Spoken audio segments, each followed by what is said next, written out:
This is a quick look at how Google views and ranks your website in the search results. By knowing how the program works, you can use it to your advantage to increase the traffic to your site, so that way more patients can easily find you. So I've got your site pulled up here, and I like how personalized it is with the video and pictures. It definitely creates more of a connection with the patient rather than just stock file photos pulled up off the internet. The only problem I'm seeing is there isn't a whole lot of information on the page. The reason why that's a problem is because when Google views and ranks your website, it's going to do so on two different factors. The first is the content. So it's going to come in and actually count all the words and text on the page. Basically looking for a minimum of about 1,000 to 1,500 words. It assumes that the more information you have, the more of an expert you are. So the more it will recommend you. Now, while it's counting the words, it's also searching for keywords, which would be anything that somebody might type into Google search. In your case, it's probably going to be a service that you offer, and then also a location that you offer it in.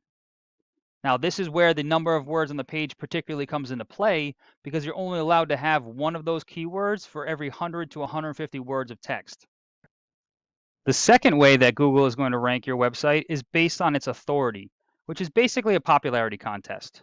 Now, the two ways to build authority, one is by getting citations. Citation is any time that your name, address, and phone number are listed in an online directory, such as Yelp, Yellow Pages, Better Business Bureau. Those directories are usually all free. It just takes some time to find them, register your business, and then input the information exactly as it's shown into Google. The second way to build authority is through what's called a backlink, which is when another website links or refers back to yours. Basically acts as an endorsement that Google uses to build trust because others are vouching for you. You can kind of look at it similar to a customer review. If you had 1,000 five-star customer reviews, a patient would think pretty highly of your practice. Google is doing the same thing, except it's just using other websites to make that judgment call. Now, to see how this affects your ranking in search results, if we go back to our search, the first thing you're going to see come in here is the map pack. This is a pretty important area to try to get into because statistically speaking, anywhere from 40 to 60% of people, if they don't really know exactly a specific place that they're searching for, will just click on one of these top 3 listings. To be listed in here is free. You just need to fill out your Google business profile. It's inside the Maps app, so you can actually just do it right from a smartphone. When you're doing so, you want to fill out all the fields that you can, including the service area, the services that you offer, and then even your hours of operation. Then you want to get as many photos that are geotagged inside your service area, upload those to the profile as well as posting on a regular basis. Have some customers leave reviews, and then you want to get as many of those citations as possible. Your name, address, and phone number. You want to be listed in more directories than anybody else on this list. Then underneath that, this is what we call the organic search results. This is where the higher the authority or the more trust that Google has in your site, the higher up on the list that you're going to rank. So to demonstrate this, I've taken your website and I put it into this tool that I use, and it shows me all the information that Google is finding when it crawls your site based on the authority and the content.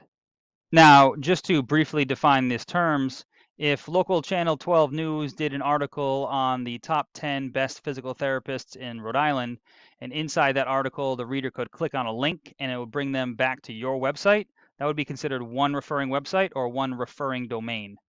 So what I've done is taken the top few listings inside the search results just to show you what kind of authority their sites are bringing and the reason why they're showing up in the search and you're not. Now, as you can see, it's a pretty broad range, and that's a matter of a lot of different things, such as how large the company is, whether or not they're a chain or have multiple locations. But you can obviously see that there's definitely some ground to be made up here, so that way your company can show up in search results so patients can find you easier. One quick note is it's not just a matter of the quantity of these links, it's also the quality. It has to be relevant to your field. So for instance, if we had Pizza Hut linking back to your website, well, that's great, but Google knows that you're doing physical therapy, you're not making pizza, so even though it would add some numbers, it wouldn't actually add any authority to your page. Now, the unfortunate part is it's not picking up any keywords on the page. Now, I don't know if it's because it's considering some of these to be captions of pictures or a picture itself, but unfortunately, they're not getting picked up. So just to kind of demonstrate what I'm talking about here is these are all the keywords and phrases that are being typed into Google search that are being picked up on this competitor's page. And then this is the volume, the number of times per month they're being searched. So for instance, physical therapy Rhode Island is being searched 350 times a month. If you were on the first page, 350 people would be seeing your website. We're usually pretty conservative and say only 10% of those people will actually click into your website and potentially give you a call. So that's 35 patients potentially giving you a call every month. Not really sure what the conversion rate or anything is for your industry or your field. However, even if we're even more conservative and say, less than half of those actually turn out to be new patients for your practice, you could be talking anywhere from 10 to 15 new patients a month just off of ranking on the first page for one keyword. So this is where we do some research to find all the most popular keywords that are relevant to not only your location, but the services that you offer, and make sure that those are being included on your page. However, as I said, unfortunately, this page is not optimized for Google to be able to pick up the keywords. So this would have to be rebuilt so that way we could take advantage of all those words and phrases and you could be found in search. Now, I hope this information was useful and it shows you some areas where you can make improvements and gain some exposure. Please feel free to reach out if you have any questions or if you'd like me to go into any further details. We could also talk about your goals, and I could do some research to find out what it would take for you to reach those. And I always love getting feedback as well to find out if information like this is useful for you. So please let me know what you thought. Thank you, and I hope this helps.